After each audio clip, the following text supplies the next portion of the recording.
You've heard me say it. No is a complete sentence. Absolutely. No, period. Yeah. You know the hardest part about that? Stop talking. It's tough if you're afraid of upsetting your wife, if you're a nice guy. Yeah, absolutely. And it's the most loving thing you can say for yourself, for her. Mm-hmm. And I've talked to men, I've seen lots of stories where women have come back to admit when they were going to go do things with friends that were not good friends, and a boyfriend or husband said no, they did not respond overly well initially, but in hindsight, they will often admit, I was glad that he said no. It's about boundaries, it's about loving yourself and living within your values. And Trust. yeah, It's also about trust. If you say yes when you really mean no to please, and then you get upset, frustrated, have expectations, get all kind of sideways and weird about it, then that's not trustful. It's not authentic. It's not real. and she doesn't get more respect for you. She loses respect for you because you're untrustable. She's got to trust.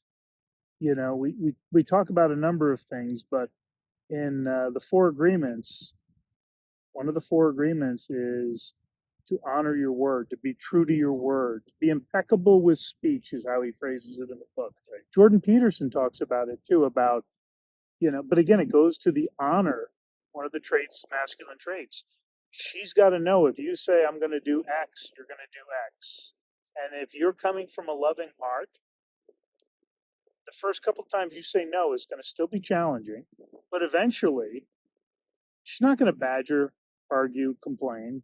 When you go, no, that doesn't work for me.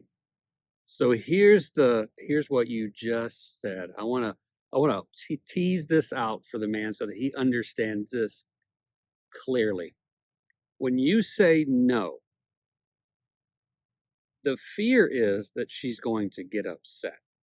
And she might not like it. Nobody likes to be told no, even from a young child 2 years old. When we finally start to come into our sense of self, Tell a right? 6-year-old no when they want ice cream, see what happens. You start to recognize at about two that you're separate from, that you're not the same as. And you don't like to be told no. So it's a high probability that she may not like that you've told her no. But here's the thing, if you allow her to have her feelings, if you allow her to be upset, if you allow her to get over it, allow her to come out of that moment and recognize for herself, because she has her own North Star. She has her own sense of right and wrong, right? She has her own internal knowing. She will actually go, yeah, that probably wasn't right. That was actually the best answer. Right? She will actually come to a place where she'll, like you just said, she'll appreciate that you said no. Now, the thing that comes out of allowing her to have her feelings is even more trust, because now she trusts that she can be herself. Now she trusts that she doesn't have to pretend or morph herself or hide who she is, that you can be okay when she is upset. And that builds trust, that builds intimacy, that builds connection. And will she tell you, I appreciate it, thanks for saying no to that? No. But we hear No, that from no is a complete sentence. how come she never tells me thank you? How come I don't forget? But when you get the deeper connection, the deeper intimacy, and you grow the relationship, guess what you never start complaining about? Yeah, you don't need. Yeah. And, we have to say no to children, we have to say no to partners. You also sometimes need to say no to yourself. You need to be honest with yourself. And when something is outside of your values, and for the sake of example, I'm going to just say porn. I'm not going to say that you can't watch porn, but if you've had an issue with it and you really have worked hard to not watch it, or drinking, either or, because they haven't served you in the past. Could be eating cookies. Yes. Well, we didn't have to throw the cookies under the bus there, but yes, you know, I'm just saying, it doesn't chocolate even chip, it doesn't fancy. even have to be something that's necessarily toxic. Right? Exactly. It's just cookies. Sometimes you need to say no to yourself. We just had a delicious lunch. And if an ice cream truck pulled up as we're walking away and they were giving out free ice cream, do we need ice cream? Well, see, therein lies the struggle. But no, we don't need ice cream. We can choose. We can choose. We can make a choice. And the most loving thing to do for ourselves as we are fully satisfied because we had a delicious, nourishing meal would be to say thank you, but no. Right. Now, picture another day. Maybe you haven't eaten but a light meal. It's hotter, you're walking home, and there's an opportunity for free ice cream. The most loving thing you can do is say yes and enjoy yourself and maybe have a treat. Again, with your kids, if it's a treat, because you do say no when it's not appropriate, they appreciate it.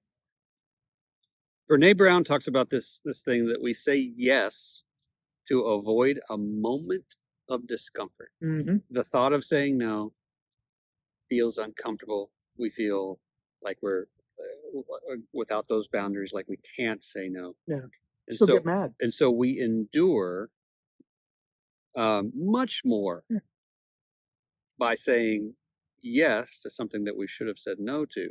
We endure the disappointment in ourselves, the distrust in ourselves, the really kind of projecting onto the other person and being upset at them that we're having to do this thing for them that we really didn't want to do when we had the power to say no and we didn't. It's really hard sometimes to say no, but the discomfort's much smaller and Temporary. it goes faster. And I remember I used to struggle with saying no. And we had a church thing, a building expansion project, and they came to me and wanted me to be in charge of this one aspect that was going to go on for like 2 years.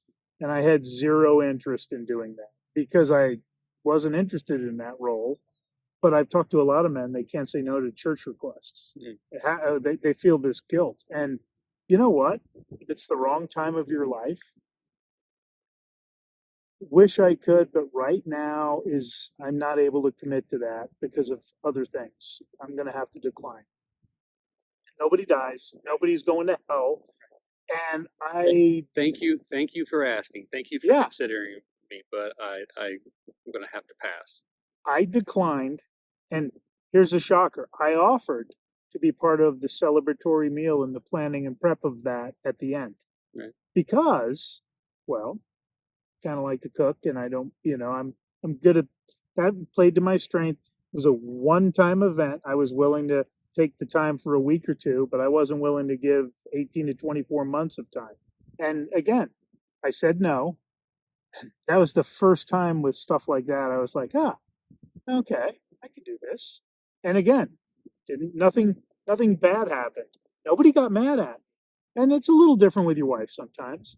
But eventually, because you're living within your values, you are comfortable with yourself, and you know where the lines are, you'll say no, and you'll be like, she'll want to do something. You go, no, I don't think that's good for us. I don't want to do that. And there'll be no discomfort because she will accept that no, because no is a complete sentence. All right. So if you're having trouble with that, if that's something that you want to work on, look down in the description below. There's a link. Click on that link. Reach out. Let's set up a call. Let's talk more about what's going on in your situation and why it is that you feel it's so hard to say no, and how life could be different if you said no, and if you actually committed to yourself and prioritized yourself over that moment of discomfort. All right, brother. We'll talk to you soon.